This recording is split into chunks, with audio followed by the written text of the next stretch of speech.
Mi, olha só, te contar, comecei a usar o óleo de cannabis, né, para uma paciente com demência que tinha uma agitação super importante. E acredita que eu tive um bom resultado? Nossa, Ju, que legal. Eu não sabia que você tinha se adaptado a essas terapias mais alternativas. Na verdade, eu acho que a gente vai vivendo e aprendendo, né? Vamos descobrindo muita coisa e até tem coisa com bastante evidência. Vamos ver nesse episódio quais são as evidências para o uso de cannabis? Vamos descobrir junto.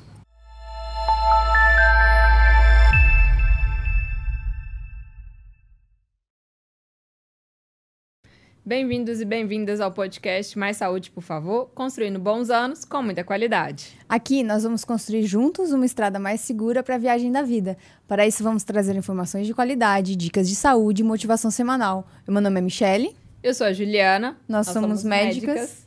E hoje nós vamos falar sobre um tema bem polêmico, mas a gente gosta de trazer isso aqui para o nosso podcast. Sempre, né, Ju? O tema de hoje, pessoal, a gente vai trazer sobre cannabis medicinal. Eu acho que a polêmica que está implicada nesse assunto é quando a gente pensa que é uma substância ilícita. Sim. Que está sendo transformada numa substância medicinal. Sim. Na verdade, é a mesma substância. São só pontos de vista e formulações diferentes. E aí implica muitos conceitos aí de preconceito, de estudos, de evidência científica. Sim. Porque o que acontece que a gente vê muito hoje, o pessoal ou defende extremamente, sim, ou fala que abomina terrivelmente. Mas, na verdade, tem um espaço para essa medicação. Sim. Ela serve para muitas coisas e a gente vai descobrir nesse episódio por que tá tanto sendo falado de cannabis medicinal. Sim. E na verdade, Mi, a gente trouxe esse episódio, vai ser um bate-papo, né? Vou entrevistar a Mi hoje aqui, porque ela é uma grande estudiosa do cannabis medicinal. Eu acho que o primeiro ponto é a gente tentar quebrar esse tabu, né? Tanto o nosso próprio tabu, quanto o tabu da sociedade. De falar de cannabis medicinal, né? De falar aí dessas substâncias que podem sim nos ajudar. E eu acho que o ponto-chave hoje é a gente descobrir que a gente descobriu é que o cannabis medicinal, ele é uma ferramenta. Ele é uma terapia adjuvante, né? Então, o que é uma terapia adjuvante? Ele veio como um a mais, como algo para nos ajudar. Quando você tem uma doença que está com sintoma de difícil controle, ou até mesmo a primeira escolha em algumas doenças mais raras ou graves, vamos dizer, mas sempre como uma ferramenta que você pode sim usar para algumas coisas, né? Ainda tem, os estudos estão começando, a gente não tem grandes estudos, mas para algumas coisas existem, né? E o que eu acho legal aqui é a gente entender qual é o objetivo. Então, para que eu vou usar, visando o quê, controle de quê, para eu poder conseguir mensurar. Então, para esclarecer todas as nossas dúvidas, vamos aqui entrevistar a doutora Michele e agregar ainda mais a nossa conversa, tá? Sobre esse tema. E, inclusive, nós já vamos deixar uma caixinha de perguntas para você, para poder tirar suas dúvidas. Foi o que a gente já fez. A gente pegou algumas dúvidas dos nossos ouvintes e, a partir dessas dúvidas, a gente vai desenrolar o podcast. Perfeito, Ju. Então, vamos lá. A grande pergunta é: como é que uma única substância pode ajudar em tantas doenças? Isso é mito ou verdade? Bom, Ju, para começar a explicar isso, eu quero trazer rapidamente uma coisa. Tá. O sistema endocannabinoide. Legal. Isso é um sistema que a gente tem no nosso próprio corpo, assim como o sistema de serotonina, de noradrenalina, de dopamina, a gente tem o sistema endocannabinoide. O sistema endocannabinoide foi descoberto recente, se a gente for ver na história da medicina. Sim. 1990, né? A gente está em 2024, então tem 34 anos. Para uma descoberta científica, é recente. Sim. E aí, nessa descoberta, implica aí muitas dificuldades na pesquisa por conta de ser uma substância ilícita, que estava listada como Schedule I, que o que é isso? Junto com heroína, cocaína, outras drogas. Tá. Esse ano ela foi tirada desse Schedule I, o que vai até melhorar as pesquisas no futuro. Legal. E esse sistema endocannabinoide, ele serve para homeostase. Homeostase é o equilíbrio do corpo. Então, a gente tem esse sistema para equilibrar todos os outros sistemas. Então, por isso que as pessoas acabam usando a cannabis medicinal para muitas patologias. Sim. Tem estudo para todas? Não. Tem estudos robustos? Não. Eu vou explicar por quê. Porque é difícil a gente ter uma formulação em que a gente possa usar ela como padrão. Por exemplo, o AS. 80 aspirina, 100 miligramas. Você consegue fazer um estudo com as pessoas e dar 100 miligramas de AS para uma pessoa e dar uma pílula de farinha para outra. Agora, a cannabis medicinal, além de ela ter várias apresentações, a principal é o óleo, ela tem várias proporções. Sim. E aí, assim, existem várias cepas da planta. E aí você tem proporções de extratos diferentes. Como padronizar isso? Já é uma bagunça. Então, é difícil você padronizar estudos e falar assim, o pessoal fala, não tem estudos robustos. Não tem estudo robusto porque a fera já está fora da jaula. As pessoas já estão usando. Eu ouvi essa analogia, achei legal. As pessoas já estão usando e é difícil você padronizar. Sim. E aí, voltando um pouquinho lá no sistema endocannabinoide, ele ajuda tanto na regulação do sistema nervoso central e quanto na parte inflamatória. Então, o que acontece?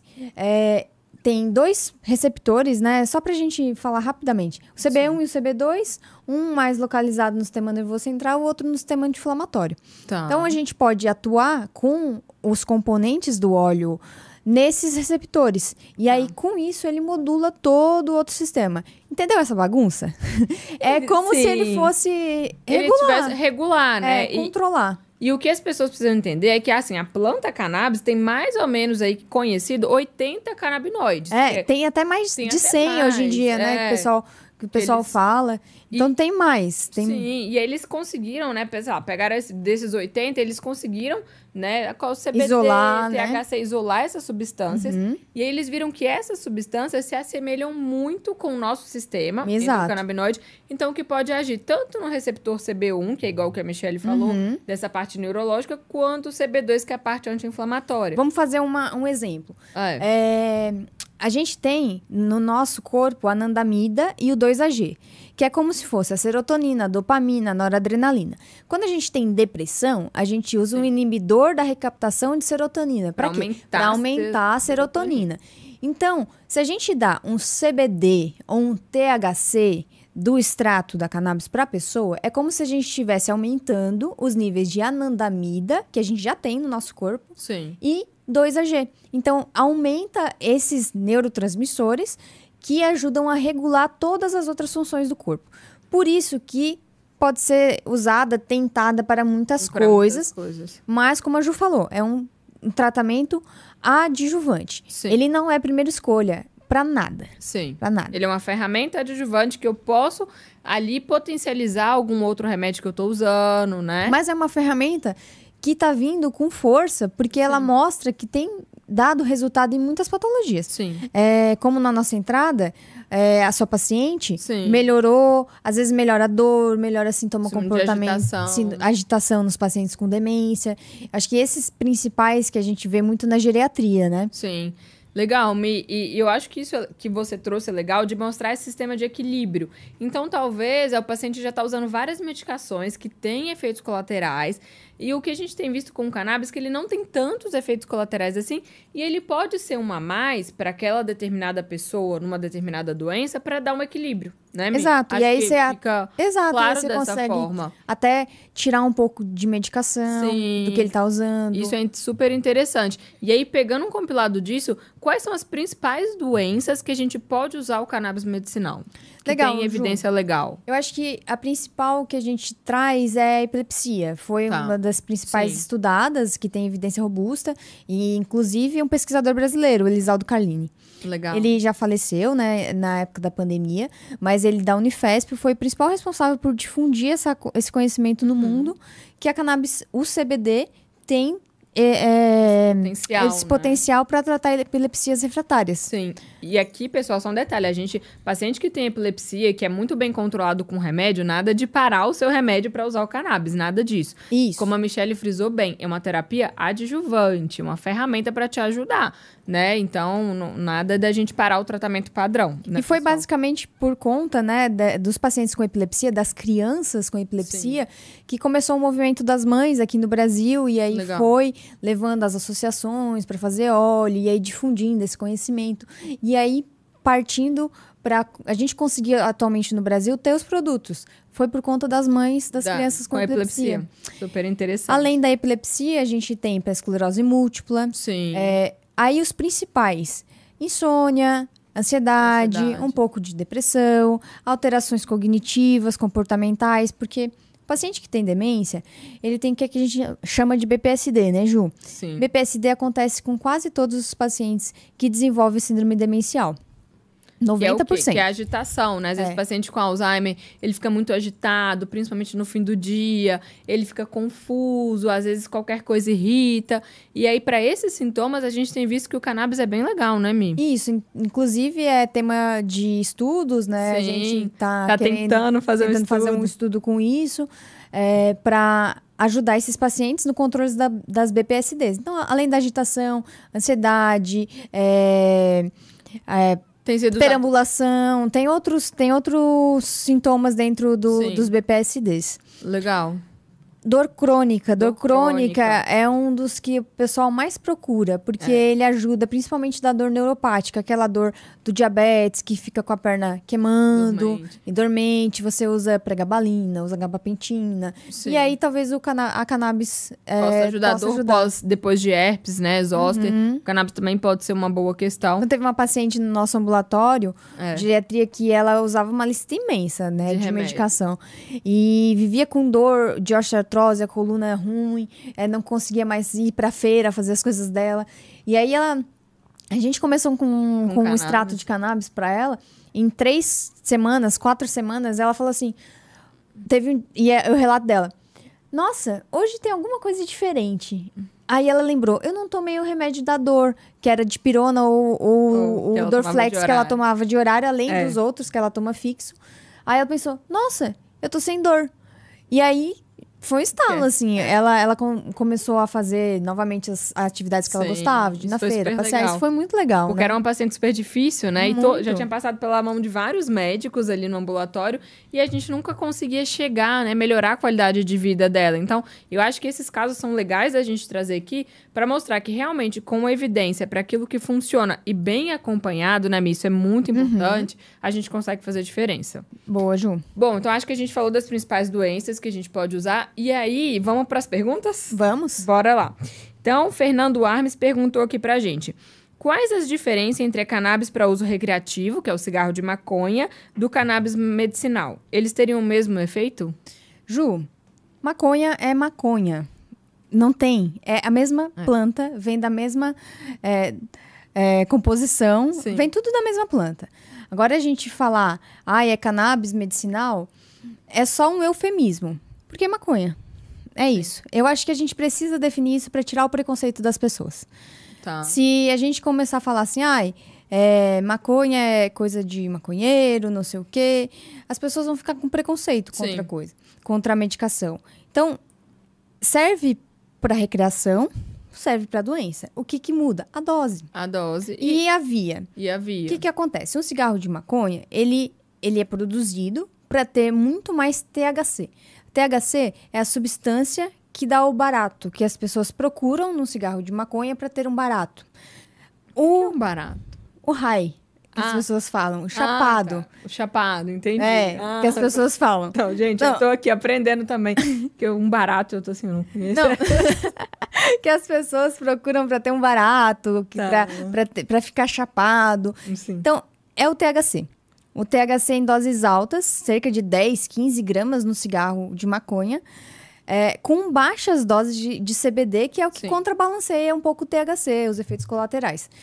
E no extrato de cannabis, no extrato da maconha, no óleo, a gente consegue isolar componentes fitocannabinoides, que a gente já falou, que eu falei aqui, que vão ajudar a anandamida, 2-AGs, e aí, botar uma proporção um pouco maior de CBD, de CBG, um pouco menor de THC, balancear. Porque o THC em doses altas vai dar barato. Pode dar, sim. Pode dar efeito colateral, que a gente não quer que o nosso paciente tome uma medicação para ficar chapado o dia inteiro. Sim. Ninguém quer isso. A gente quer balancear os efeitos benéficos do THC, porque ele tem ótimos efeitos benéficos. Por exemplo, pacientes com caquexia e câncer.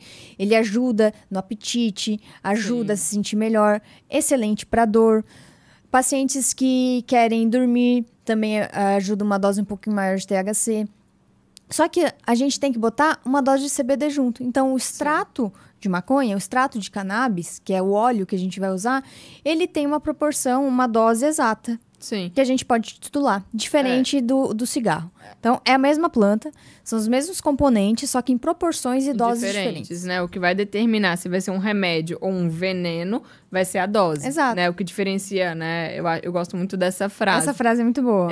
E eu acho assim, inclusive, você tem composições hoje que é só com CBD, que não tem nada de THC. Né? Claro que não vai ter o benefício completo, mas existem. Para algumas pessoas que têm contraindicação ao usar o THC, existem formulações hoje aqui, tanto no Brasil quanto fora, só de CBD ou só de CBD com CBG, que são, né, Isso, são moléculas fitocannabinoides, tá, pessoal? Então, só pra gente entender, acho que ficou bem claro essa questão.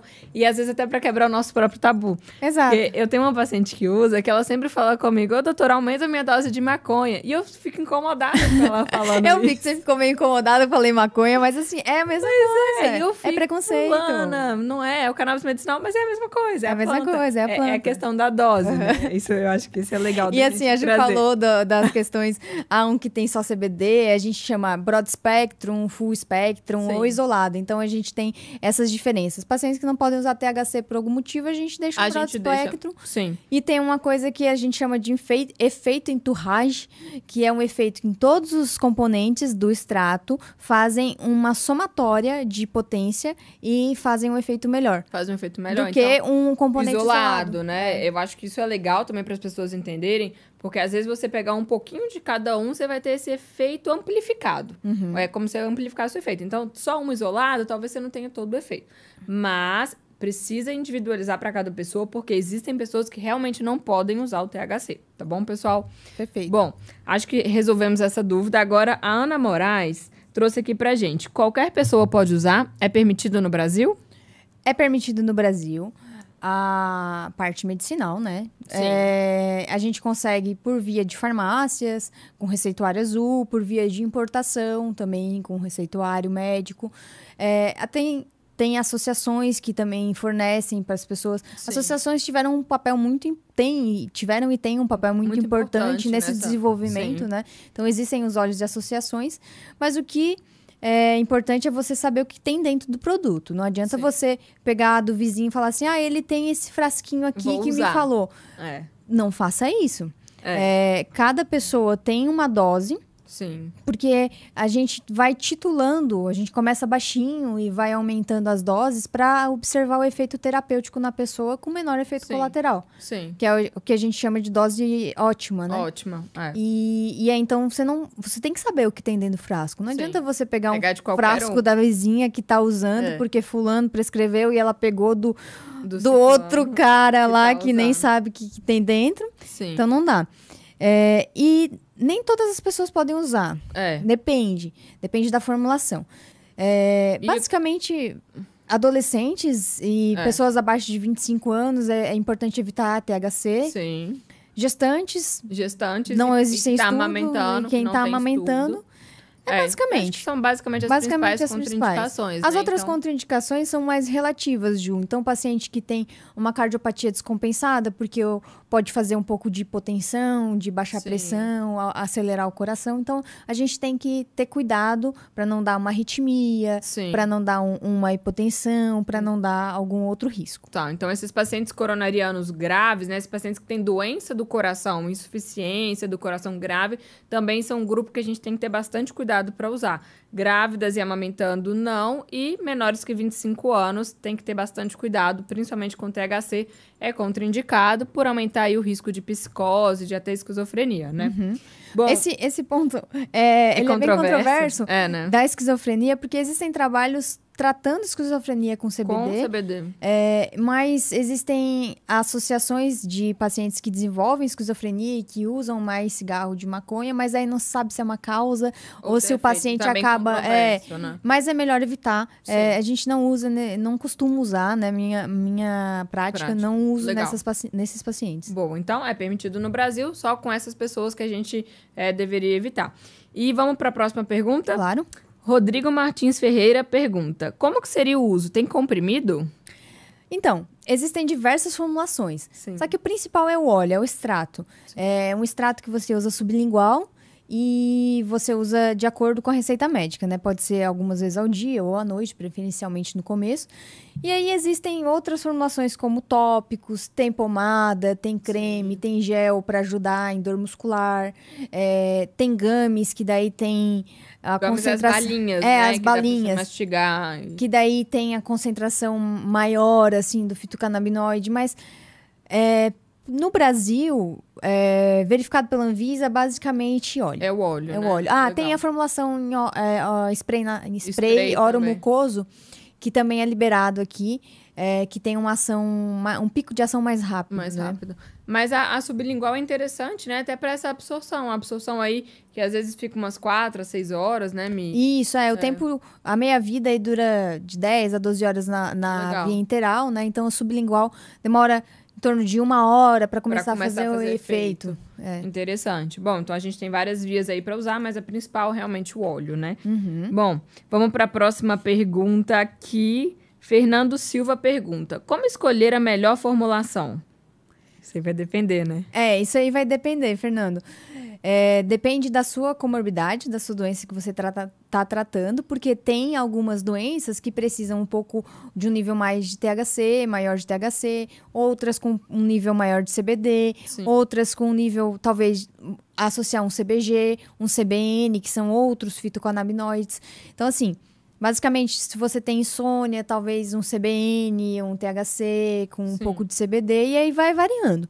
É muito individual, é um tratamento muito individual, que o paciente vai começar com uma dose baixa e aí vai aumentando, vai vendo como é que fica.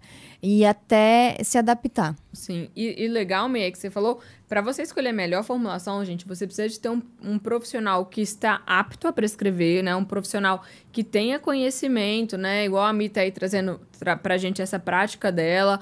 Então, você precisa de ter um bom profissional e para te acompanhar. Porque pode ser que você comece com uma dosagem que não deu certo, que deu efeito colateral ou que não tá fazendo efeito. Então, isso tudo precisa ser acompanhado. Tanto a forma como você vai usar, quanto o acompanhamento, né? E a qualidade do produto. Isso é muito importante. Muito importante. Isso é a muito qualidade importante. do produto. Porque aí tem muitas empresas, né? Produzindo, indústrias produzindo, mas a gente precisa verificar a qualidade desse produto, né? Sempre olhar o certificado de análise, né? Olhar a data, olhar o lote, porque tem que saber o que tem dentro. Sim. E hoje em dia tem muito produto por aí, Ju, então não dá para confiar em qualquer farmacêutico que vai lá e fala assim, olha esse produto aqui. Bom, presta atenção, lê com calma, analisa, porque... existem produtos bons e existem produtos que não são bons. Então, você tem que diferenciar e procurar um médico que saiba prescrever. Sim, muito bom, pessoal. Então, para finalizar o nosso episódio de hoje, vou perguntar, doutora Michelle, o que você vai levar na mochila hoje? Bom, gente, eu acho que desse episódio que a gente tentou aplacar um pouco dessa polarização da cannabis medicinal, eu acho que o principal é tirar o nosso preconceito, porque é ciência, a gente tem que estudar. O que vai dar certo, o que não vai dar, não deu. Sim. E assim a gente vai tirando nossas conclusões. Ter sempre um médico que prescreva e que te acompanhe. Nunca comece a usar produtos por conta própria. Sim. E saiba que é um tratamento adjuvante. Ou seja, se você já tentou outras coisas, as primeiras linhas, acha que não está muito bem controlado, precisa de alguma coisa a mais, talvez a cannabis se encaixe por conta dessa questão do sistema endocannabinoide. Legal, Mi, eu achei muito interessante esse podcast, foi bastante esclarecedor hoje, e eu acho que é isso, sabe? A gente precisa de tentar achar um caminho do meio, lembrar que o cannabis medicinal não é uma panaceia, que serve para tudo, longe disso, tá? Que a gente não tá defendendo o cannabis para usar para todas as doenças, nada disso. A gente está defendendo para o que tem evidência científica. E, claro, se com o passar dos anos a gente vê, poxa, as evidências foram falhas, nós vamos retomar. Mas o que a gente tem hoje são resultados positivos, né? As pesquisas que a gente tem são pesquisas, algumas super confiáveis, com resultados positivos.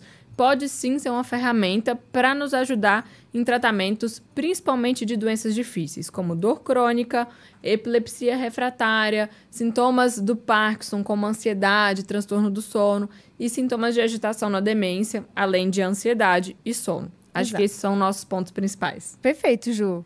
Adorei. Muito bom, pessoal. E você, ouvinte, que está nos ouvindo hoje, se curtiu esse episódio, curta, compartilhe com seus amigos, se inscreva aqui no canal, No sininho. No sininho, desculpa, no sininho, pessoal.